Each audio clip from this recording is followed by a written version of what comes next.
Good evening, and welcome to another webinar of the Love Coach Academy. And this is an especially good one.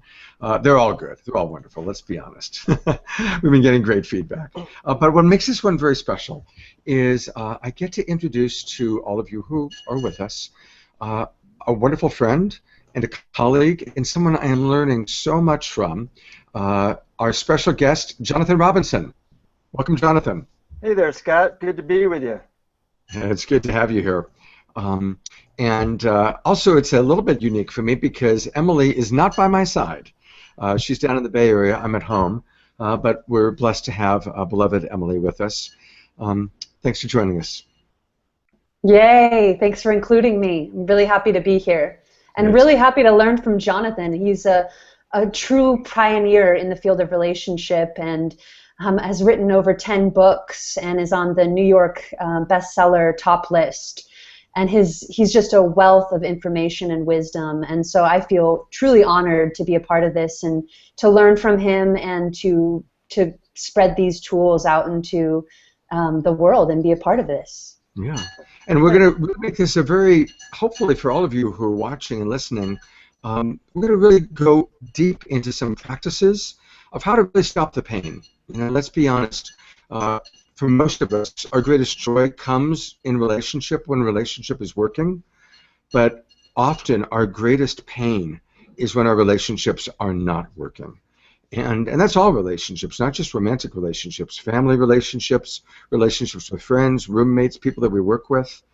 And Jonathan has, you know, you've heard of foodies. Well, he's kind of a workshopy. He has tasted workshops all over the world, not just teaching, but also studying with really the top relationship masters. And he's like a sponge. He and Emily both, I always nickname Emily Sponge Woman because she sponges up information so quickly. Well, Jonathan, you were definitely Sponge Man. It's incredible how you absorb what you learn and then your generosity of sharing it with others. So we're really delighted to have you with us. And we want to get into some of the really hard stuff that can happen in a relationship, you know. And so we're going to talk about some common pain points, and then we're going to talk about how to get out of those pain points. But before I go any further, Jonathan, I want to turn it over to you for a moment, and anything you'd like to share with our audience about yourself or about what you want to share today. Well, I think you said what I'm best known for. I'm really into simple methods that can make a difference. Since I'm a simple guy, I like to have methods I can generally do in under 30 seconds or less that can really have a profound effect on relationships, because I tend not to use methods that are much more complicated than that. And you know, I'm a psychotherapist, so I was seeing with a lot of the clients I was, you know, seeing in my office that they also needed something to be really simple, and that they always had the same problems, you know, blame and dealing with frustration and anger and resentments. So I got really good at using my clients and myself kind of as guinea pigs and finding out what really worked versus what was kind of a nice theory that nobody really could apply. And by trial and error, I came upon some things that worked really great and helped people to overcome those common obstacles we all deal with, you know, the frustrations and all the things that can come up in relationships, whether it be with an intimate partner or somebody at the office. So these methods that I'll be presenting today really work with everybody, and I'm excited to share them because they're relatively new. I really had to hone them down to something that people could experience right away, and I'm using it in my own life, and it's really made a difference. Great. Well, we're going to get into those in just a moment. I want to welcome everybody, and please use the chat room. The chat room is so important to us because that lets us know who's out there, first of all. You know, we just see however many, you know, 100 people are in the room, but until we see Teresa from San Diego or Jaguar from New Zealand or Bright Starlight, and I'm not sure where Bright Starlight is from, but it's really helpful when you chat with us and ask questions, comment. It really... You know, we're so used to doing live retreats and events, and webinars are still pretty new for us, and we love the feedback and the input. So please announce yourselves, let us know your name and where you're from, and we will answer as many of your questions as we possibly can. And I want to thank all of you for joining us. We've got a ever-growing room expanding. It's kind of exciting to see how many people are coming in from all over the world, really. So, so let's start with a common pain point. And I'm wondering, Jonathan, how you might manage this. And maybe this is an opportunity to go straight into a practice. It seems like no matter how spiritually advanced someone might be, even if somebody is really a great meditator, great with yoga, or how evolved they are, sometimes we get so upset by our most dynamic relationships that we see red and we get triggered. Or I just did a session this afternoon with somebody who's completely obsessed about something that happened. His wife had an affair, which was really painful, and he just keeps, we keep talking about how to move forward, and he keeps going back to what happened, back to what happened, back to what happened. And of course, the pain is so great. And so I'm curious how, and I know honestly, because we've talked in advance, that you've got a practice.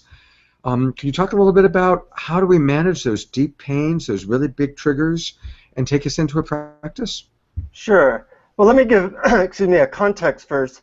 We are not taught how to do relationships, and there's really two things that we need to learn, of which most people don't know either of them. And it's amazing that our relationships work as well as they do, considering that we don't generally know the two most important skills. One of those skills I would call, empathy and communication. And one of the reasons why I like your work is I think of you as the best teacher I know in teaching how to communicate more effectively to get what you want, and how to help your partner to feel heard.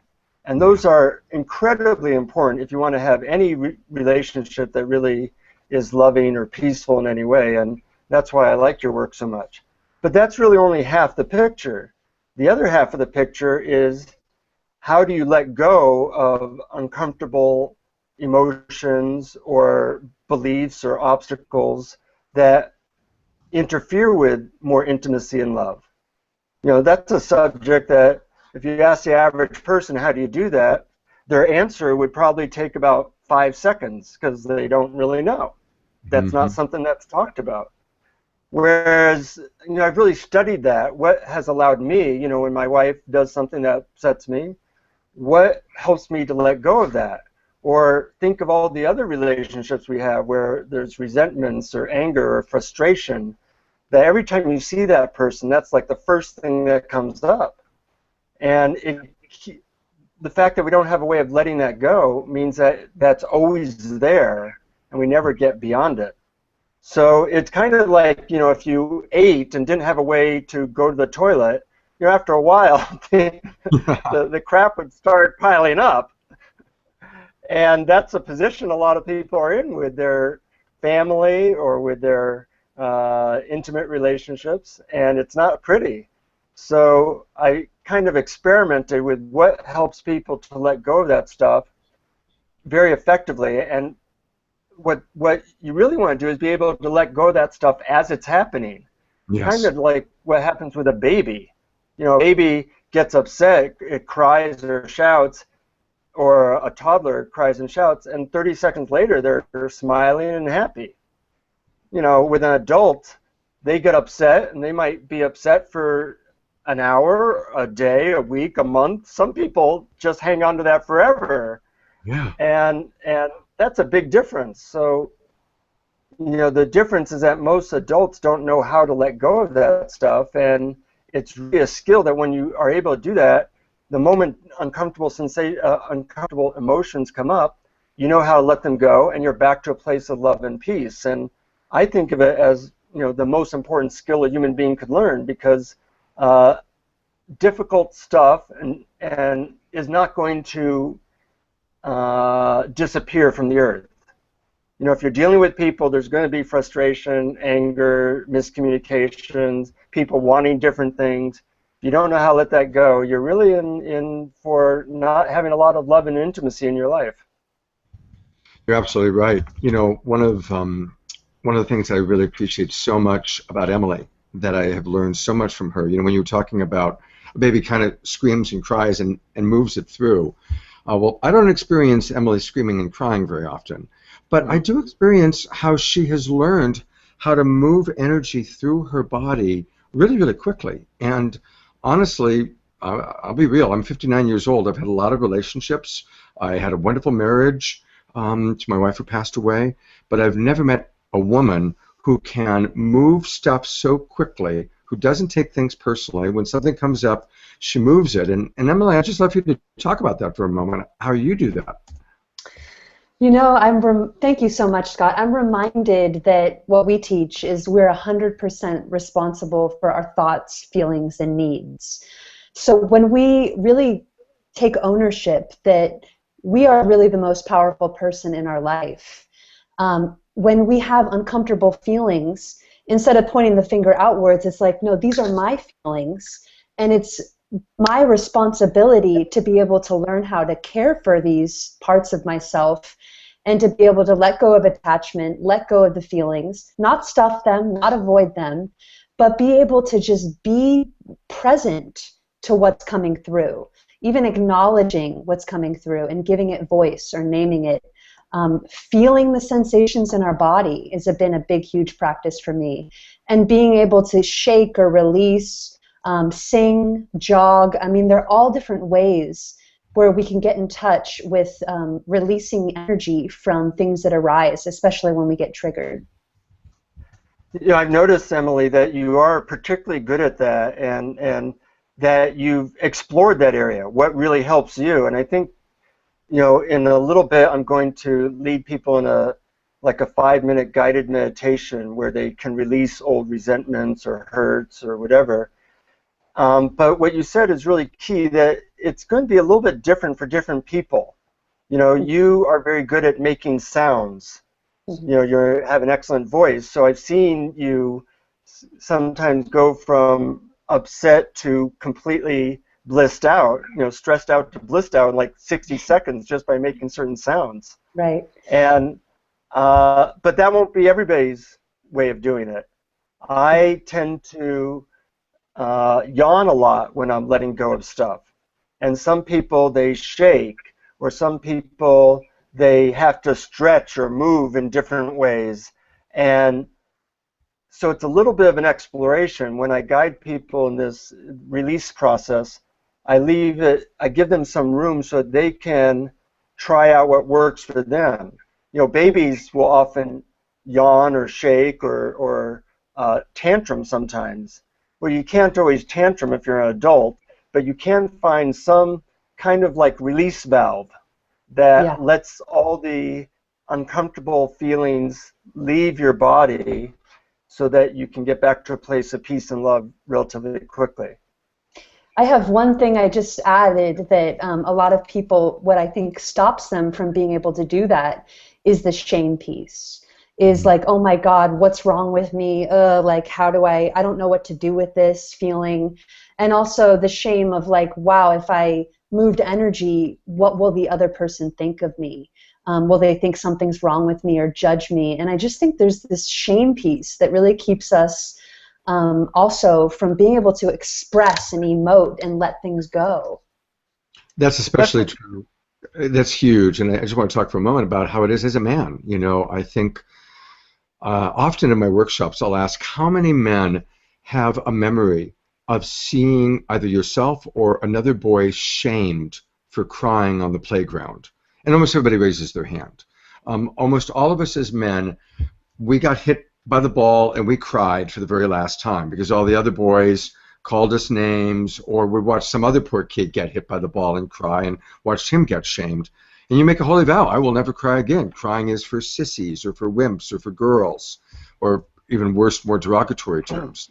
And if you take a look at all the male action heroes, which we grow up on, these guys get the holy crap beat out of them, but somehow they jump back up and they beat the bad guy.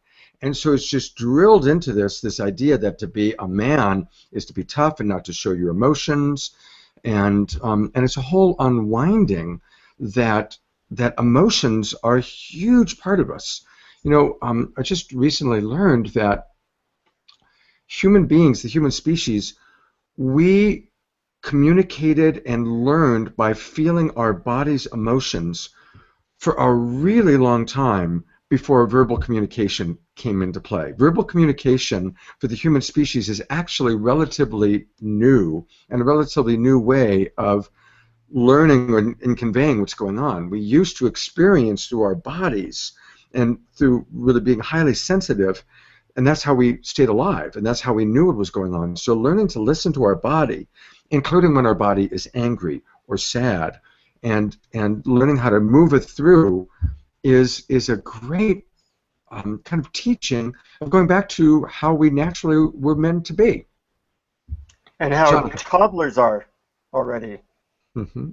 You know, what you mentioned about the shame and men expressing their feelings, one of the things I like about the technique that I'll be talking about today and in the workshop that we do later is that it can be done while somebody's talking to you and they don't even know that you're doing it. Mm-hmm. So when you get good at it, you can do it in 30 seconds and nobody even knows that you're doing it because it's invisible to them. Mm-hmm. Those are my favorite techniques because they can be done right when the crap is hitting the fan. You don't have to go into another room to meditate. You don't have to kick and scream on the bed. You can actually do it all internally and get back to a place of peace while the triggering event is happening. And those are the most useful techniques because you can do them anywhere, anytime, and they make it much more convenient than if you have to take a vacation from somebody or go into another room. So can you lead us through a practice like that, Jonathan? Is that something we could do on the webinar? Sure. Let me just tell the people listening that this really will be a guided meditation. It'll be like 5 minutes. And during that meditation, what I'm going to have you think of is a person who you have some upset with. It could be a resentment, it could be anger, it could be frustration. You can think of either a current event or one that happened in the recent past. Don't make it the worst thing that ever happened to you in your life, but some specific issue and difficulty you have with a specific person. And what I will do is I will guide you through this process so you can experience going from uncomfortable feelings, whether they be hurt or anger or resentment, to a feeling of peace relatively quickly. Then, with practice, you can learn to do this all completely internally in 30 seconds. But the first time you do it, it takes being guided in it, and it takes a little bit longer. So what I'd ask people to do is, put down any multitasking you might be doing, and get ready to be guided in this meditation. And the first step will be to think of a specific person and a specific situation that you have difficulty with, that brought up uncomfortable feelings. And when you have that person in mind and that situation, take a deep breath. It'd probably be better if you closed your eyes. And I want you to think of the thing that triggers you about this person, the thing that you're resentful or hurt about or frustrated or angry with, and allow those feelings or images or memories just to be there as it is. And in fact, if you can, try to welcome them. Just allow those feelings and images and thoughts to be there. A lot of times we kind of push it away, but now I'm asking you just welcome it even more. And if resistance comes up, then welcome the resistance.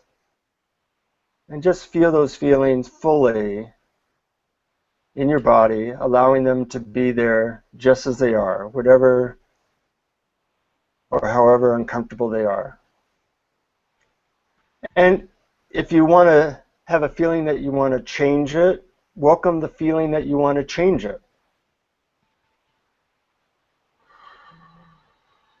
Just be with whatever is. And as you think about this situation and this person, what we want to do is see if you can release or let go of the underlying foundation of it. And usually what holds discomfort together is that you want something. You want either to be in control, and you don't feel in control, or you want this person's approval, and you're not getting it.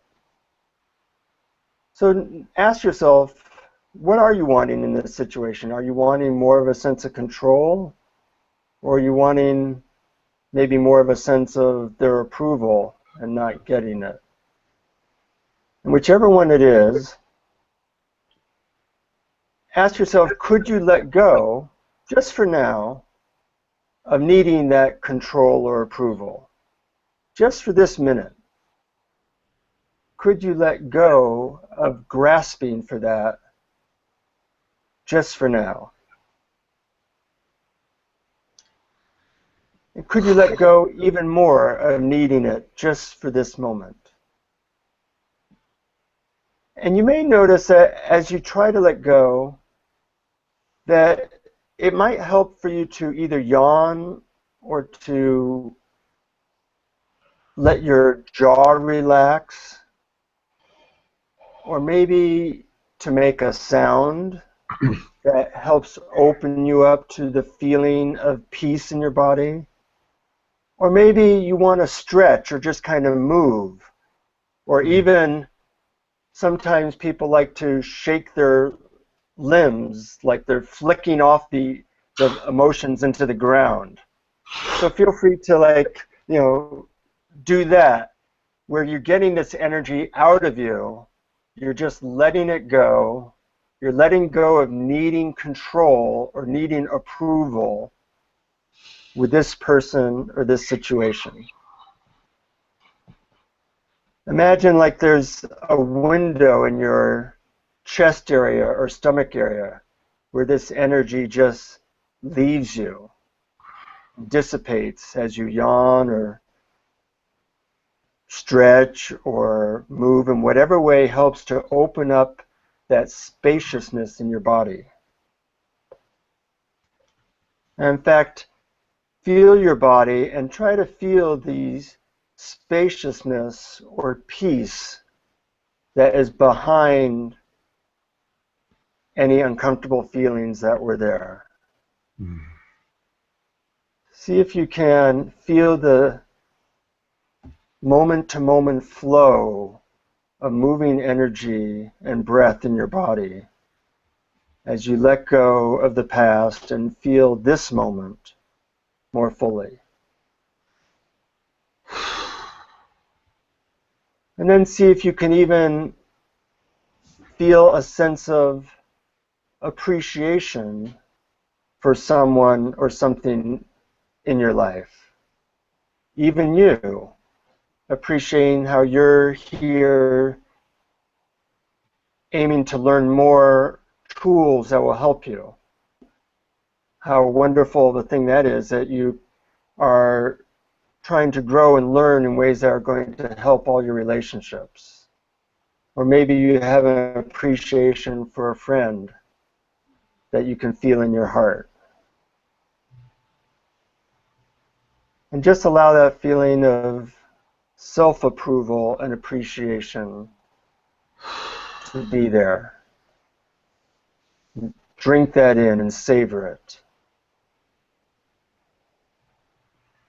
And notice how you feel lighter, maybe more spacious, maybe more peaceful. And when you're ready, take as much time as you want. You can very slowly come back to the room and very slowly begin to open your eyes. So that was about 5 minutes. But with practice, you can learn to do that in 30 seconds, where you go from a contracted, angry, or hurt state of mind to feeling spacious and peaceful, and the old energy leaves you, leaving you feeling peaceful and connected once again. And when you can do that, you end up becoming a lot less needy in relationships, and as you become less needy, you become more attractive. You become like a magnet, because people know that they can feel your underlying peace, your underlying sense of connection. And nothing helps relationships more than letting go of our constant grasping and needing for control and approval. And when you can do that within yourself, it just changes all your relationships. I have a question. Yeah. I did the practice, and I noticed that while I was letting go of the trigger, I was also having the image of letting go of the person, and I saw that my love, being in love, I saw like it was tied together, the love for that person and letting go of the person. So I definitely understand everything that you said at the end. I'm like, yes, I'm on board with that, but I'm wondering what's going on, that the mental thought of letting go of the trigger, I also had the mental thought of letting go of the person. What's your take on that? Well, there's a little bit in this method that involves you exploring what works best for you. So I'm kind of giving a generic release. Now it depends on whether that letting go of that person felt good to you or whether it felt uncomfortable to you. Which did it feel? It felt sad because I feel my love for the person. Well, then what I would suggest is then once you let go of the obstacles, whether it be resentment or anger or hurt, whatever it is, that you then remember a time with that person where you felt particularly connected, and think, what do I appreciate about this person? You know, sometimes when I'm having difficulty with my wife, you know, you forget, what do I appreciate about this person? You know, that obstacle is just so there that it blocks out all the love. So what I do is I let go of the obstacle, and then I am able to think about what I do appreciate about her. And that might be really helpful for you, so you can immediately feel connected. Makes perfect sense. Thank you. Yeah, perfect sense. I got to be honest. I feel very human, because I've done this practice with Jonathan before, and I really noticed how attached I was to the control part of it. There was no part of me wanting approval. It was all about control.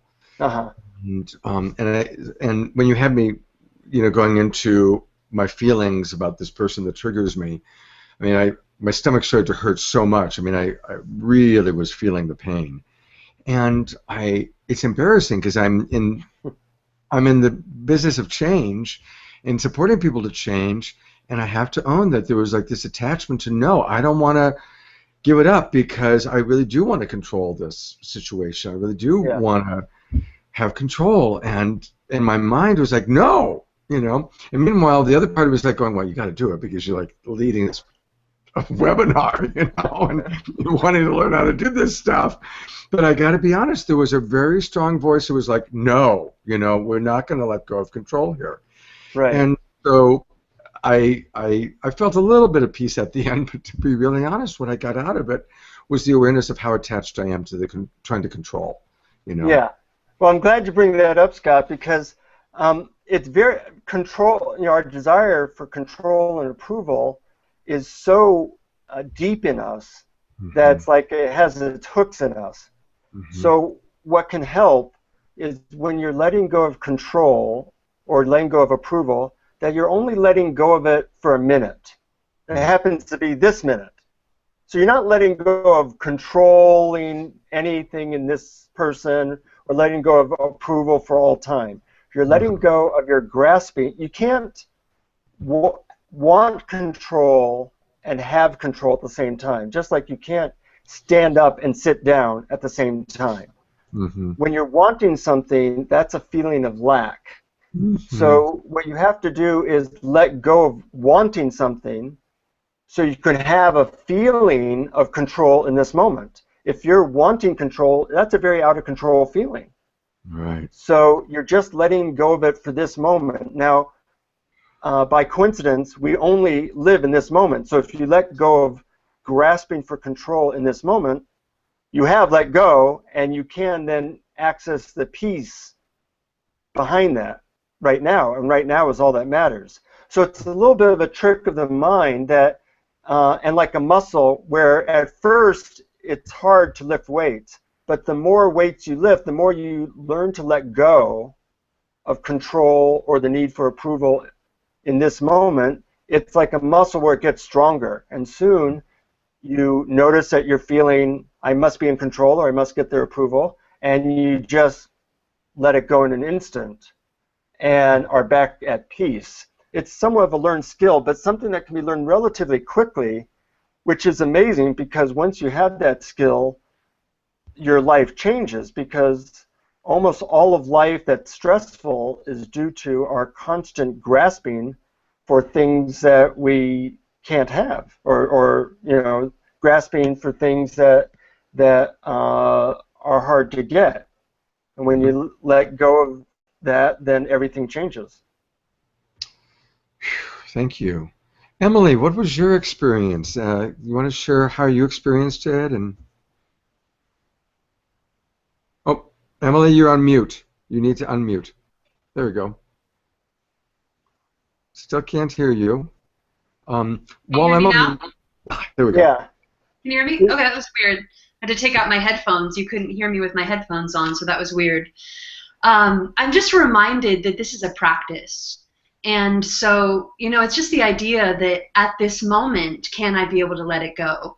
So whenever I feel the desire for control or approval, can I first be aware that I'm in that place? And then can I do the practice to be able to come back to that place of more peacefulness? Mm-hmm. So I'm imagining that the more you do it, it's like running. You know, you don't become a marathon runner overnight. You run almost every day to train. And so I'm imagining just how much easier it gets over time. And my experience was a lot of shifting. First, I thought it was, you know, this person, specifically a person that my mom hired who stole over almost $1 million from her. So basically, you know, I run a story that he took advantage of her. And so then I was upset with him, and then I was really upset with my mom, and then I was angry, and then I was sad, and then in the end, I felt helpless because I couldn't do anything about it. So I felt that control piece of like, wow, what can I do to try to get this back, or you know, and so, but when I realized that there was nothing I could do, I still felt helpless, but it's done now. It's like it already happened. It's of the past. There's nothing I can really do. And so there was actually this piece of acceptance that felt like, wow, it's done. And I don't have to carry the weight anymore of fixing it or trying to make it better or doing whatever I can. It doesn't just mean that I'm not still angry and horrified by that experience every time I feel it as a charge. But there's a peacefulness, more quality to it. Mm-hmm. And if you did this a few times, what you would find is that the charge would be gone very quickly. Yeah. Because you ultimately want peace, and the charge is because you haven't fully digested those emotions. So the first step is to really feel stuff. You know, normally we use blame or denial or distraction, so we never really feel it full on. But if you can allow yourself to feel it full on, then you can allow yourself to digest it and let go of it. And that's something that, as you said, with a little bit of practice, not much, you can get really good at, and it changes how you are in relationships, because instead of being, you know, irritated or having some emotional charge, you go in just being present and not having all that baggage weighing you down. You know, I'm reminded that Scott and I teach a lot that control is usually a strategy to meet the need for safety. Mm-hmm. And so I like to say that safety is actually an inside job. It's our responsibility to be able to find that place of peacefulness or of safety. And so that's what it feels like this does. It's like no matter the circumstance, I'm learning to take care of myself to be able to realize that I can come back to a safe place within inside myself. Yeah, in a way, it gives you more control because when you're feeling approval or control is based on what another person does, that's a pretty out of control feeling because you can't always get them to do what you want. Yeah. It's so empowering, Jonathan. This practice is really empowering. It's like, wow, this puts me back in the driver's seat to be able to handle anything that might be coming my way, because I have the tools to be able to neutralize and take care of myself. This feels like a really empowering self-care tool. Yeah, and with some of the tools that Scott teaches of nonviolent communication and empathy and getting your needs met, it's kind of like yin and yang. They go together. You know, if you're only knowing how to communicate well, then, well, that's great because most people can't. But if you only know that, then you don't necessarily know how to take care of yourself when things don't go the way you want or when your partner doesn't do what you want. So together they form a full system that allows you to overcome the most common obstacles in relationships. Thank you. You know, I got temporarily bounced out for a minute, and I lost the chat room chat. So Teresa had asked a really good question, and I recognized that when I did the introductions, I didn't introduce Olivier, and there may be some new people who don't know, but that good-looking guy with the things coming out of his ears is my dear friend Olivier, our partner in the Love Coach Academy, and he is who makes all things happen. And so I apologize for not introducing you, Olivier. I'm wondering if you could read to Jonathan Teresa's question. Sure. If you scroll down a little bit, she had asked it a little while ago. I got that. So, in a situation where you suspect someone is not understanding, quote unquote, what you're trying to relay, or when you believe you're simply viewing circumstances differently from another, what is that? A desire to control or for approval? I don't necessarily view it as either in my circumstance. Mm-hmm. In a way, it doesn't matter which one you put it as. I would probably call that a desire for approval because you're wanting them to understand and they're not. So you feel that they're not really getting you. That's a desire for approval. And you know, if we had no desire for somebody's approval, you wouldn't care. You wouldn't be tying yourself up in knots trying to get them to understand. You'd just be yourself. So what I find is when somebody doesn't understand me, I'll usually feel like, God, I need them to get this. And as I let that go, I become more relaxed. And as I become more relaxed, I generally become better at communicating. You know, when you really need somebody to get it, you know, and you're so frustrated and you just need that person to get you and to understand you, that actually interferes with them getting you and understanding you. So that's why I often use these methods in communication. You know, gee, why am I frustrated? Oh yeah, I'm really wanting them to approve of me, or I'm really wanting control here. I let that go. For me, I usually yawn. I get to a more relaxed state, and my mind immediately clears up, and then I notice that I can communicate more effectively from there. Mm-hmm. A great question.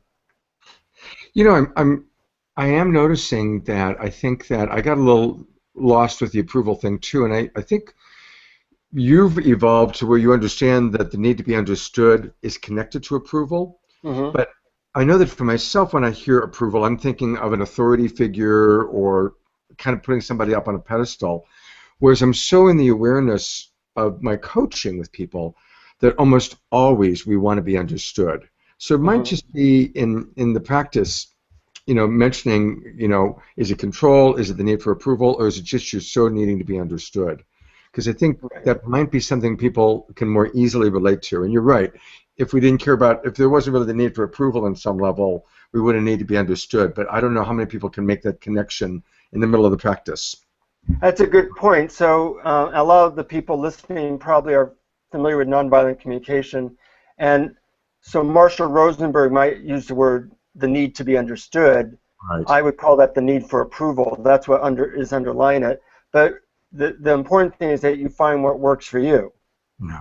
And, you know, so you could say, gee, could I let go of my need to be understood? Just for a minute.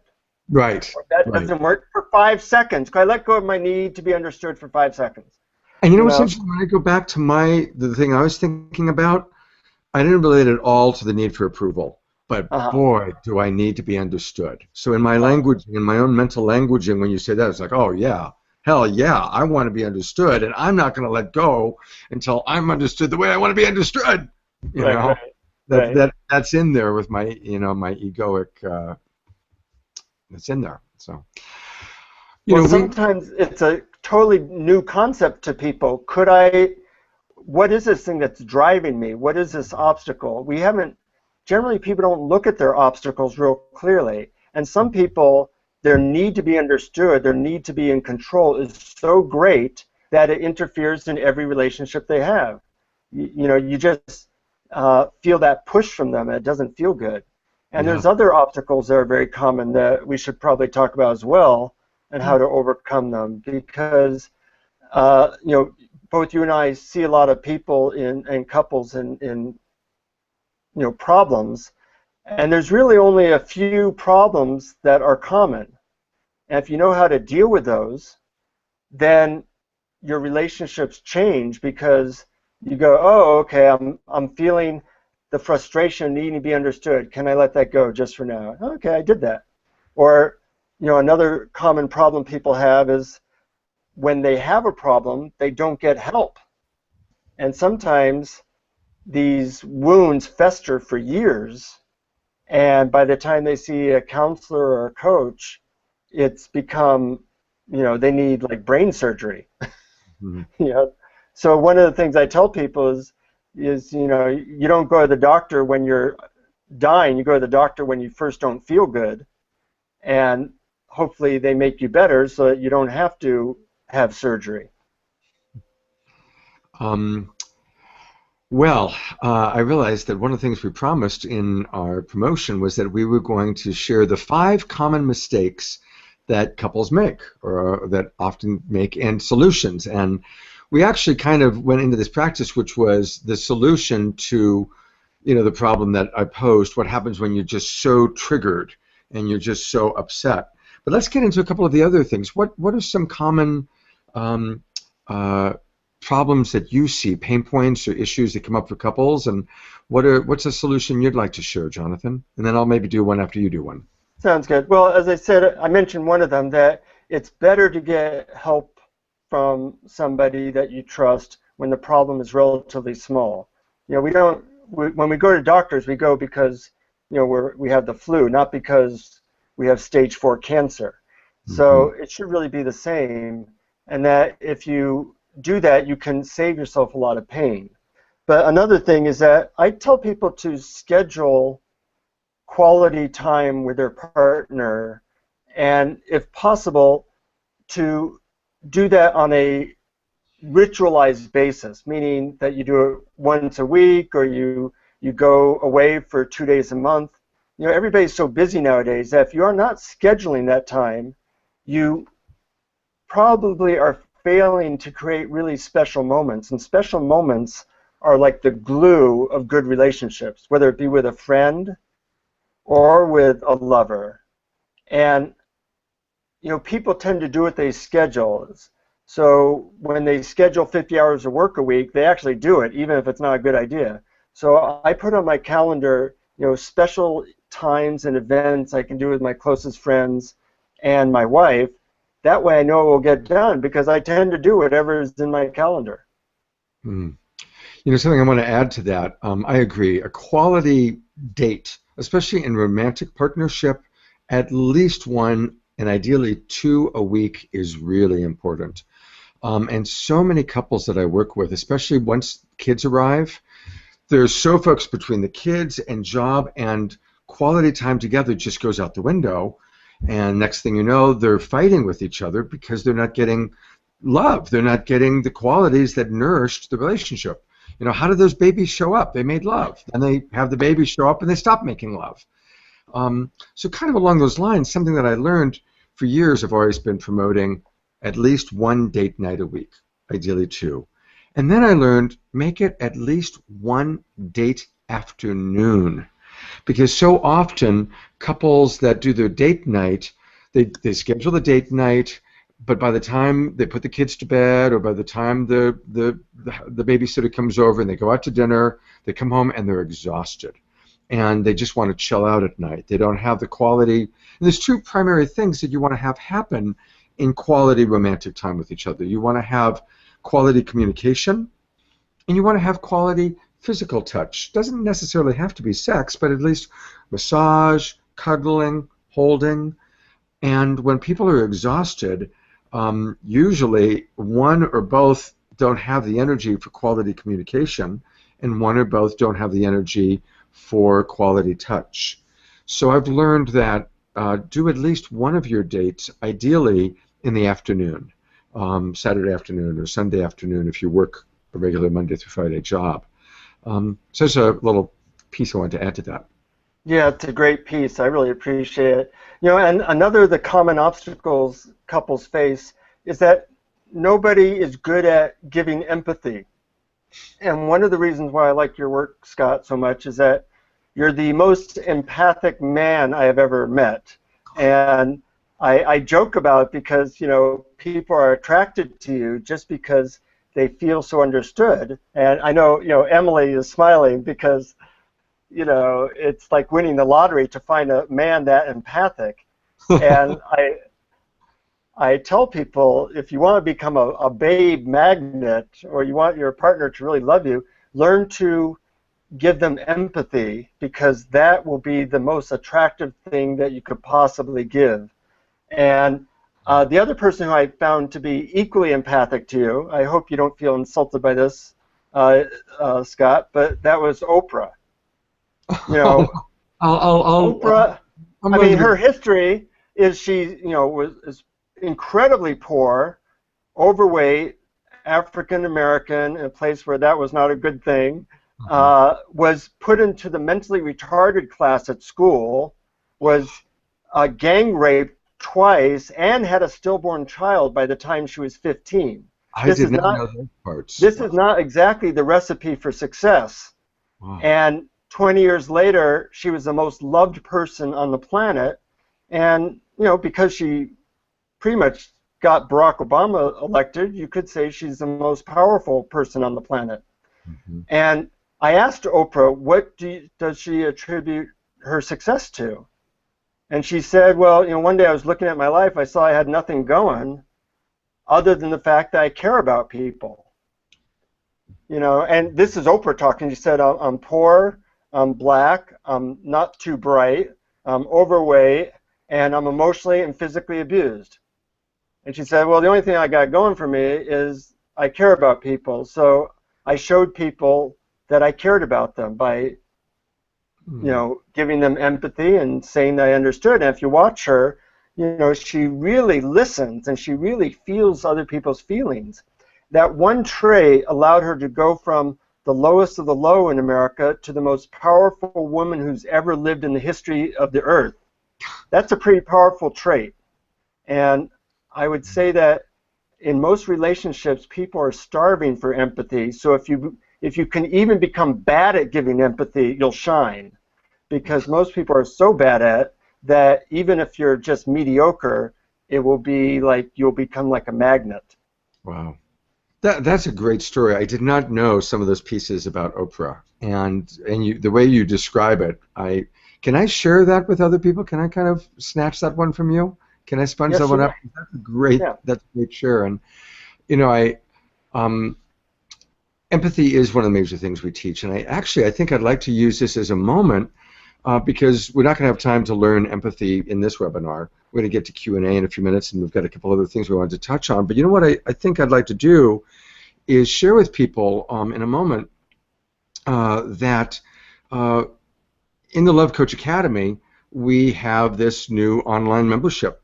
And I'm trying to pull it up. We've got this new online membership that's really exciting. And it's a way that people can go in, and we've created all these modules, which are videos of Katrina and Emily and myself and other teachers teaching things, including how to empathize. And one of the major things that we have an entire module on is called the healing power of empathy, and it's exactly that. It's how to get your needs met through empathy. And so I'm going to share right now. There we go. Did that come up on the screen okay? Is that up on the screen? Yeah, looks good. Okay, great. So, you know, it's funny, you talked about empathy, and now I'm actually doing a little bit of promotion, but I'm just so excited about this online program because it's true. You and Emily and Olivier and I and our whole Love Coach Academy team, we want for everyone out of the world to learn these tools. I mean, I have the greatest relationships of my life. My relationship with Emily and with Olivier and with you, Jonathan, and with others. And when stuff comes up, and stuff comes up all the time, stuff came up between Emily and I today, we use these tools. We empathize with each other. We grow closer. Genuinely, when differences come up, we grow closer. And it is so awesome. And going in and helping to heal every day, I'm helping couples heal and remember the love, and the key is empathy. But gosh, I'm book solid. I don't have that much, enough time to teach everybody one-on-one. So we've put it into these videos, and we've put it into this online program. So for those of you who are watching, please go to this URL right here, and there's 7 different modules. Each one has got anywhere from 1 to 3 hours of videos connected to those modules with all the things we've learned that are most important for people, including how to cultivate more empathy for yourself. And it features all of our coaches, Paul and Emily and myself and Katrina, and we're hoping to do more with you, Jonathan. So, if people really want to learn how to give empathy, it's a practice. And so by watching these videos, you can watch it over and over, then you start practicing in our online practice groups, and it's like this is how we're going to hopefully create a whole new world of compassionate communicators. So yes, I'm passionate about compassion, and excited about what we have to offer here. So it's very cool. And thank you for what you showed about empathy. It's what it's all about. Learning how to really care about each other makes all the difference in the world. As you know, Sky, I did a book called Communication Miracles for Couples, and first couple chapters are all about empathy. And I get emails all the time from people who say that, I have a little empathic formula in the book, and I get emails from people all the time saying that I just did that one formula, your empathy formula, and it completely changed our marriage. And what you said is it is a practice, and people need to learn it in some kind of environment. I think the videos is an excellent way of doing that. Also, you and I are going to be doing a workshop together where people get to practice, the empathy skills, also the letting go skill that we practice, because you have to make these things second nature to you, where when you get triggered, it's right there. Right now, when we get triggered, our irritation, our frustration is right there. We don't have to practice that. We practice that one enough. So what you have to do, though, is practice these things so that you become so good at it that it's like tying your shoes. You don't have to think about it. So you know the details of what we're doing better than I do. We're going to we're really excited. We're going to be something about that. A Love Coach Academy retreat.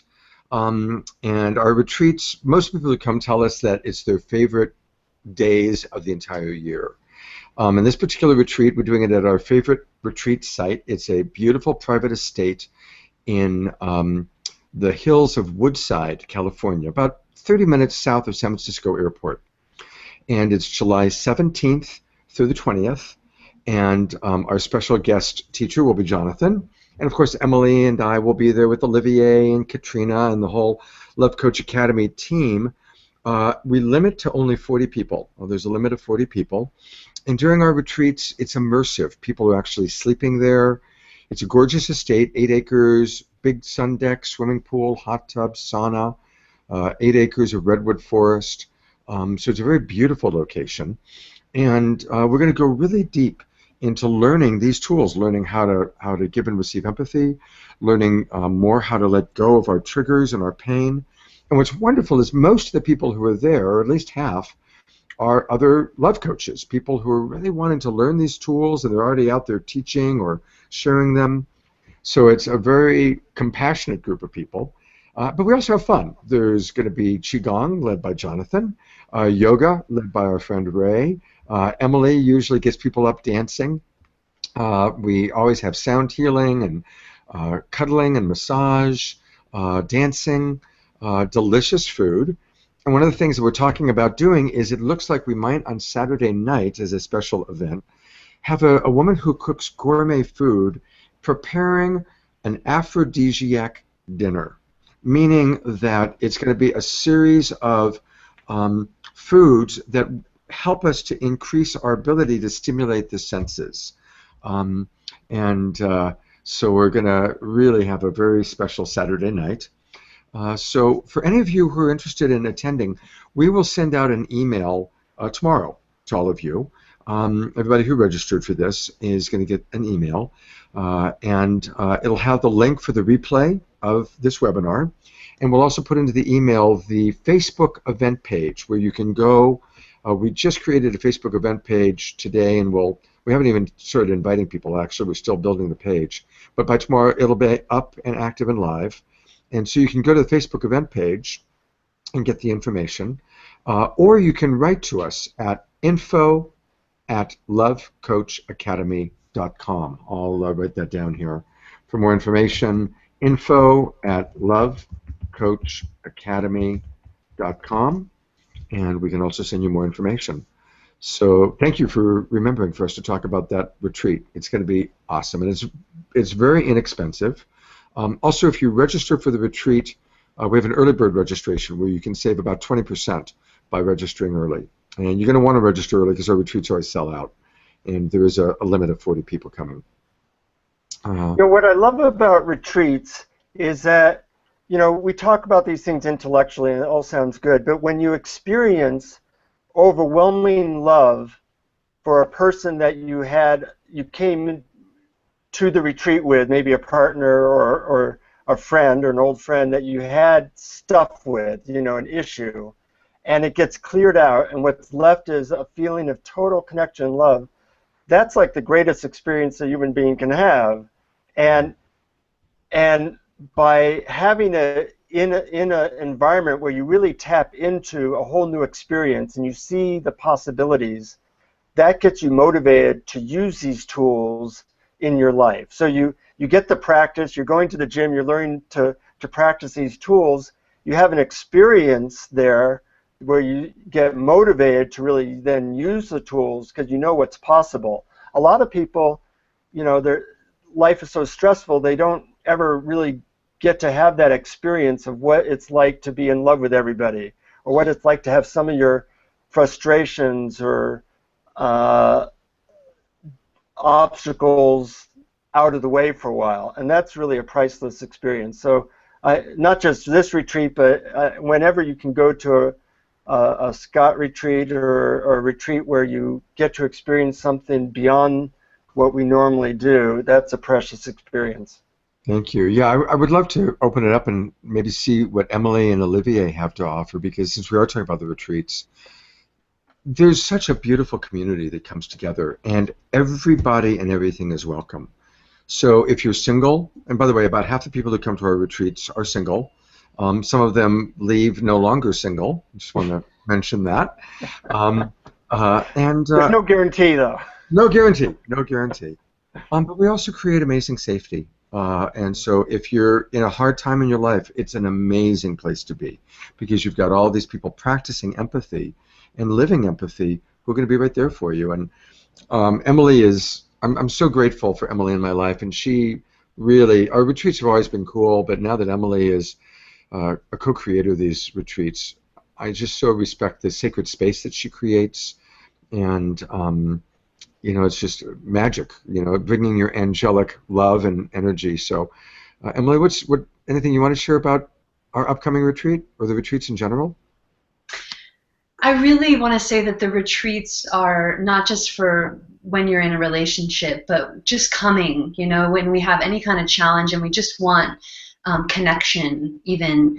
Our community that we build together is incredible. I mean, I remember when I came to one of the retreats for the first time, Scott, and I felt like I stepped into another world that didn't exist, of just complete love and acceptance and so heartwarming and welcoming. And so often we don't get that in the world. We're so busy in our own bubble, just getting from point A to point B, getting through our life. And to suspend that reality and enter a new one where love is the normal reality, it's like it's a breath of fresh air because it shows that that's what we're here. That's how life is actually, in my belief system, supposed to be. And so we create that atmosphere, and people leave truly transformed, and their lives change. And so much that people keep coming back to the community. It's like our community keeps getting bigger and, you know, more amazing and dynamic. And so that's what I have to say about the retreat. Well, I want to say my life sure changed when you did come to that first retreat. and you left no longer single. That's right. Right. Olivier, anything you want to share about your experience of the retreats? I would say the same that Emily. Really, the community is really amazing, and everybody's like so into empathy, understanding each other. It's really soothing, and it's great practice. Also, I'm a musician myself. I love hearing music. Emily's voice is amazing, and and there's always like beautiful moments like that. And for me, it's really like with your teaching, Scott, I learned on how to speak in feelings and needs and hear what people are saying, even through their stories, really hear what they care about and their feelings. And it's an underlying way of communication that was difficult for me to access before. Mm-hmm. And since I have that, now it's all different. And I have to say that when I'm communicating in feelings, even if it's like I feel agitated, or I mean I feel excited, I feel delighted, or I feel anxious, usually nobody gets triggered hearing that. If I'm saying stop doing what you say you're doing right now because I can't bear you anymore, nobody's gonna want to be connected with me. But if I say, wow, right now I feel really like anxious and I feel frozen, usually that person is actually welcoming me either in my joy or in my difficult moments. So and I do the same. And so, yeah, going from thoughts to feelings has really changed my life, and really like interacting with the people in community. And your teaching has definitely anchored this in me. Now it's like second nature. It's normal. It's the new normal way. So that was very transformative. Well, thank you. Can I say one more thing, Scott? Please. You know, I'm just really thinking about, you know, the program, the Healing Power of Empathy, which is just one module of all the segments in our program. You know, we all want connection. It's just like such a driving force that we want that in our life. And the medicine of what creates that is vulnerability. And we really teach you how vulnerability is probably one of the greatest aphrodisiacs and it's a reorientation and a reprogramming. Because it's like if I feel something, like if I feel fear, my immediate reaction is to hide it, create a secret, run away. That's kind of the reptilian brain. But if I move forward and say, I'm really scared to share something with you, and I'm scared because I think you might be disappointed, and I'm feeling, like unsafe, and I don't know how to express that exactly because I'm feeling scared, that's an invitation for connection. And so that's what we want to teach you, how through the power of being vulnerable, it creates that which you desire, which is intimacy and connection. So that's kind of one thing I wanted to share. Yeah, thank you. I'm posting again where people can get the information about our online training. We've spent so much time shooting these videos, designing it, taking years and years and years of what we've collectively learned works in changing relationships, and so we're really excited about this. And I want to thank everybody for joining us in this webinar, all the people that are watching and listening from all over the world. I have two requests. One is to give us some questions. We've got about a half hour left and would like to answer your questions. And also, if any of you join our membership program today, let's say in the next 24 hours, I will offer a free 30-minute coaching with you via Skype.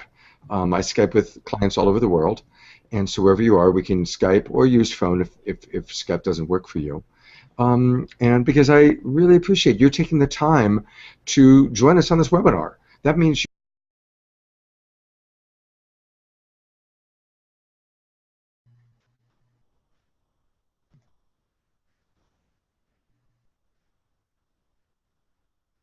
live coaching calls. It's really exciting, and we're building a community, and we want you to be a part of it.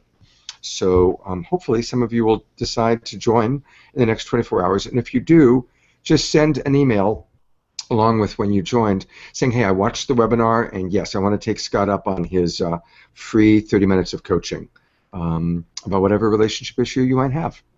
And I just want to say that that's really an awesome offer, because Scott is really full up. I mean, you're like in high demand, and so to be able to offer that so generously to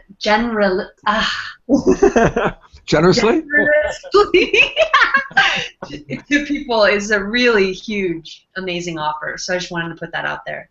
Great, thank you, thank you. And wow, you know what? My chat room disappeared again.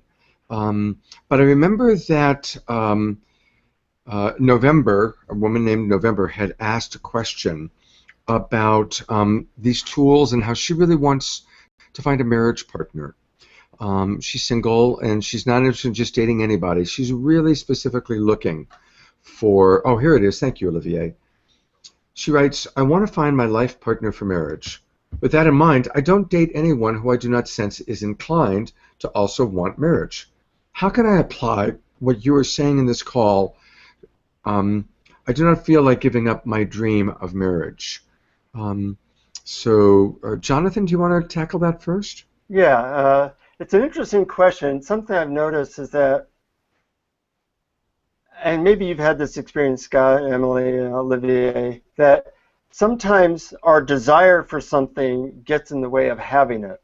So I have various friends who really, really, really want a relationship, and generally they're single for like decades, you know, and what I often have taught them is how to let go of that grasping feeling, how they can let go of that really needing something, and then a relationship tends to fall in their lap very quickly. Yeah. So it's not that you're giving up the dream, you're just giving up the dream for this 5 minutes. Mm-hmm. And as you relax, what happens is it allows the flow of things in the universe to come to you. Nothing scares men more than a woman who is desperately wanting to get married. That is like, you might as well put skunk juice on you. So perhaps some of our listeners have had the experience where, which I had last week, I really wanted a business person to call me. I really, really wanted it. I've been obsessing about it. And finally, I did this release where I said, I'm just going to let go of needing that. I'm just going to let go of even wanting it. You know, let the universe do whatever it does. I really let it go. You know, I used the question, could I let this go for 5 minutes? So I let it go, and 10 seconds after I let it go, this person called me. Now, he hadn't called me for the last 3 months, but the moment I let it go, he called me. That's amazing. And that happens to me continuously, you know, a very common experience. So I would suggest that a person, once you're relaxed and feeling good in yourself, that's much more attractive to people than being really needy. So you might work on that angle of it. Mm. I want to add to that there's nothing wrong with knowing that, hey, I'm looking for a marriage partner. I think that's it's actually important so that you're, looking for someone who is in a similar place. So know that that's what you want. Take that into consideration when you consider dating people. Okay, what's this person's history? What might they be looking for? What I love about what Jonathan said that I just want to riff on for a moment is we want to avoid the grasping, the clutching, and that's true with anything that we want. When we're really attached, I gotta have this. My biological time clock is clicking, or when there's a sense of desperation, and you got to go inside and self-reflect. Do I have a little desperation here? So know what you want, but then be relaxed about it. I love the term relaxed intensity or relaxed focus. And I think that's what I'm hearing Jonathan say, that know what it is you want, but be relaxed about it. I'm a sports fan, actually, and all the great athletes talk about that. It's like they're focused, but they're relaxed. They let their body do what the body naturally knows how to do, and that's how they make the amazing catches or do the incredible things in their various sports. Emily, what do you or Olivier might have something to add to this? When I think about the question, I think, what are the needs that will be met for you when you think of that primary partnership, that are going to be met for you? Love and intimacy and maybe security. And what do those needs feel like when they're fulfilled in your body? So what you're doing is essentially you're getting your body primed and excited and feeling of what it feels like. Oh my God, when I feel love, it feels like this. It feels so good, that you're inviting in the frequency without even having that partnership. Mm-hmm. So what you're doing is you're priming your container and essentially building that vessel, because we all have those needs. We're building the ability to kind of fulfill them ourselves, even though we're imagining that it might be coming from a partner or for something outside of ourselves. But what you're doing, does that make sense, Scott? Yeah, and it's my friend Shakti Gawain many years ago wrote a book called Creative Visualization. It was a bestseller, and her main thing was when you're visualizing something, feel in your body. What does it feel like when it's already happened? Yes. So if you're wanting, and I've given this suggestion to so many of my single friends, if you're single, imagine some night when you're lying in bed alone, imagine what it feels like. Would feel like if you're being held by the right guy or the right gal or the right person. Imagine how your body's going to be able to relax. Feel that in your body, and visualize it as though it's already happened. I like to build kind of a bridge between now and whenever God's timing might be. And when I say God, I don't mean a white man with a beard, whatever. You could call it your higher self or source or existence. But there's what we want, and if we just hold it, relax, and then just imagine it as it's already so, and then pay attention to what the universe, God, life shows up. You might have a dream. You might get some input from somebody about something you need to do. There might be a book to read, or attending one of our retreats, or reading one of Jonathan's books, or whatever it is. What's the next step in order for me to prepare myself for what it is I want to experience? Olivier, do you want to riff on this for a moment?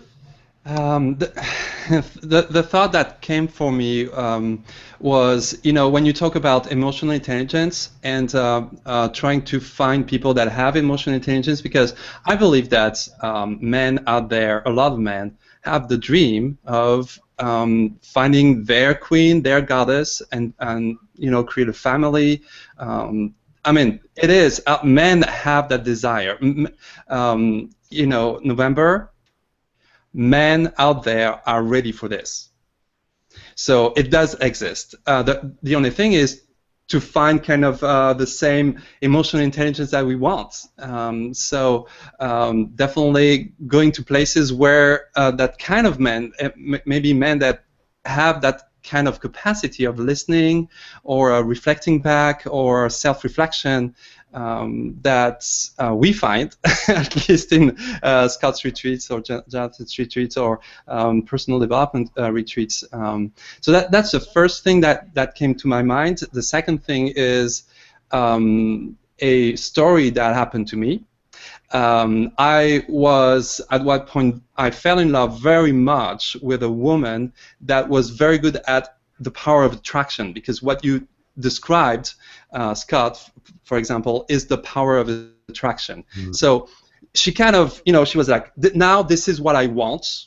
She wrote out 3 pages in detail of what she wanted, and she did a whole ceremony with it, process, manifesting, and apparently 21 days later, precisely, I showed up to her door, and I was matching 95% of it. So the power, I was like, did you materialize me in front of you? I have my own story, And she was like, yes, it works. However, I mean, I don't know, but the universe makes it work. And the thing about this story is, like, we were in love, so much in love with each other for 9 months. But what I realized as well is that she was very good at manifesting what she wanted, and she also had fears. And sometimes focusing on the fears, she also manifested all her fears. And what happened to the relationship? So let's be mindful of what we want, but also let's be conscious of what we fear, because we might also manifest that. That's why I've witnessed, and it's stayed with me. So let me just say that one of the things I like about the full release method is that it allows you to let go of your fears, first to be aware of them, and then when you're aware of them, to let them go, because a lot of times they're like programs running in the background, and they are interfering with your getting abundance or good health or a good relationship. So part of overcoming the obstacles to amazing relationships is knowing what beliefs or programs you have that are in the way, bringing them up, looking at them, and then releasing them, so then you're free to move forward at an accelerated rate.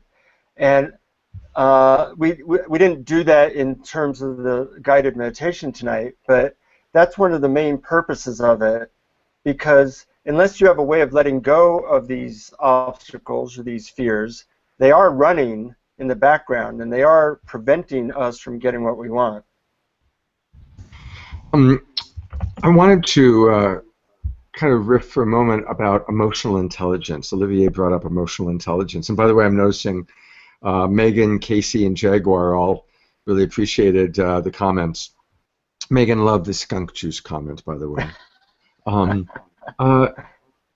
Emotional intelligence is something that I encourage everybody to kind of study up on. There's a wonderful book called Emotional Intelligence by Daniel Goleman, Goleman. You can also find all sorts of stuff online. Just Google emotional intelligence.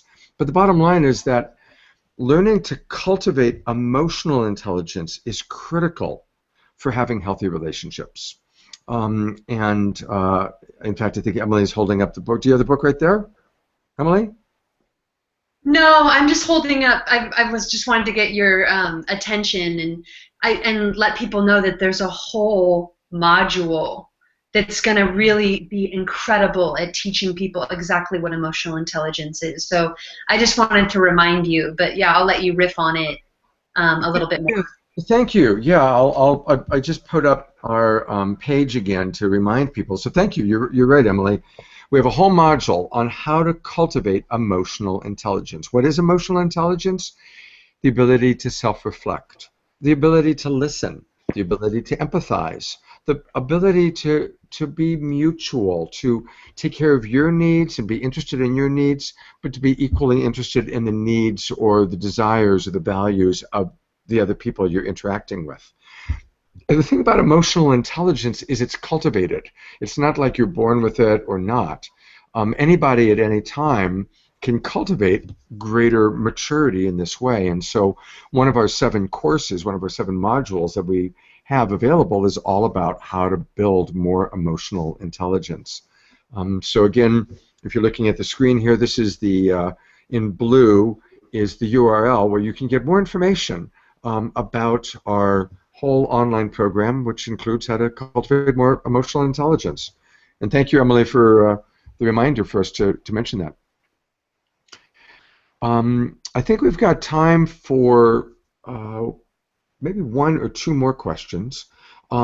There's actually a question that had come in earlier, which I'll pose to Jonathan, and that was we were kind of talking about the different things that really can sabotage relationship.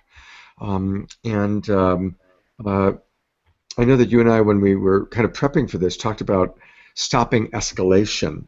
And I've got something I want to talk about with that, but is there anything you'd like to, what happens when people get into a fight? What do you suggest when people are, it's, you know, the differences come up and the next thing you know, we're in reptile brain. What do you suggest, Jonathan?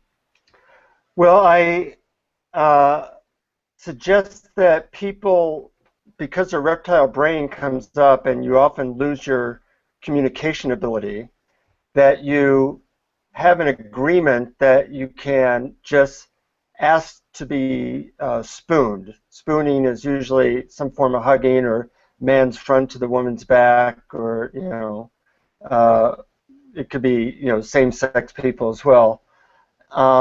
That holding somebody or touching without talking can be a great tonic to avoid escalation.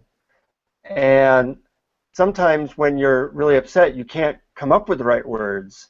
So anything you say can and will be used against you. So I encourage people, it might be just holding their hand, but maintaining some kind of contact non-verbally, even just for a couple minutes, can really help prevent escalation and save you a lot of time. Yeah. Yeah, that's one of the things we talk about in our modules, how to take connected timeouts and recognize that something that we suggest is never have a difficult conversation about a difficult topic unless both of you are centered. How do you know if you're centered? Can you genuinely care about the other person's feelings, their needs, what they have to say? If you find yourself, you really don't care, you just want to get your points made, or you just want to be understood, or you just want to forget it, it's not going to go well. So, you know, it's so funny, we'll prepare for a doctor's appointment, we'll prepare for business, we'll prepare for almost anything in life, but we don't prepare to have difficult conversations about difficult topics. And so again, that's something that that we teach of how to properly prepare for those difficult conversations. And if it comes up in the moment, I love what Jonathan said, stop the talking, just hold each other, spoon or hug. And if one of you is too tired or too triggered or too you can't do that, then take space. But if you're going to take space from each other, give some reassurance. You know, it might look like, you know, I'm just, and take responsibility. Not you make me so angry, but I'm so angry right now, or I'm so triggered right now. I can't give you the quality of care I want to. I'm so triggered, I can't even hug you and hold you because I'm just full of it right now. I need to go discharge some energy. I need to go do Jonathan's full body release method. I need to do what, you know, Emily knows how to do so well. Or I need to go watch my Love Coach Academy video to show me how to do this again. So, take that space and give your friend or your lover or your partner, whoever it is, reassurance. I'm taking space because I care about this relationship. I don't want to make it worse by something I might say. So know that sometimes taking space is actually an act of care, but you got to remind the other person, because sometimes the other person might interpret it as you don't care. You're just walking out the room. You're just leaving. There's something that you say often, Scott, when a conversation gets a little heated, and someone said, "But you do this to me," or whatnot.